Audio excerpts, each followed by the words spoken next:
We are still 80 days away from the start of the European transfer window and only now just entering the business end of the season. So who would even be paying attention to the transfer market this time of year? Well, we would, in part, so that you don't have to.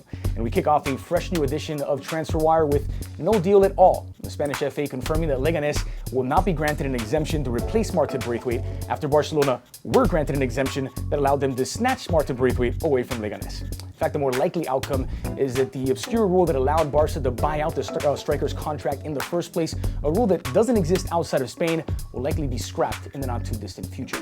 Now, looking ahead to the summer and sticking with Barcelona, the stock is down on Barca signing their rumored top transfer target, Lautaro Martinez. And for a short window between the 1st and 15th of July, Lautaro's contract can be bought out for around $120 million. Barca are reportedly willing to pay more, but they would like to pay in installments over 3 or 4 years. And it's less that they would like to and more that they may have to in order to make the numbers work under financial fair play rules. So for today, the stock is down.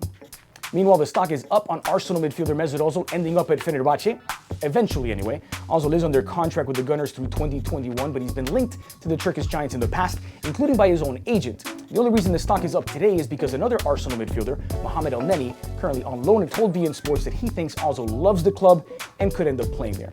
That said, it is worth noting that Ozil has been one of the big beneficiaries from Mikel Arteta's takeover at Arsenal, and while Fenerbahce may be in the future, that doesn't mean it's the immediate future. And lastly, the stock is down on Kevin De Bruyne leaving Manchester City, despite the club being dealt a Champions League ban that could last up to 2 seasons. Now, City may get that half on appeal, but there's still been plenty of speculation about a mass exodus if the first squad ever assembled for over $1 billion isn't playing in Europe's top international club competition. That said, the club's tone, the City players' tone, has been one of calm, one that they trust the club, and that they will, in fact, be playing in the Champions League next season. So for now, the stock is down on De Bruyne's departure. That's all for this edition of Transfer Wire. If you'd like more stuff like this, visit us at beInsports.com.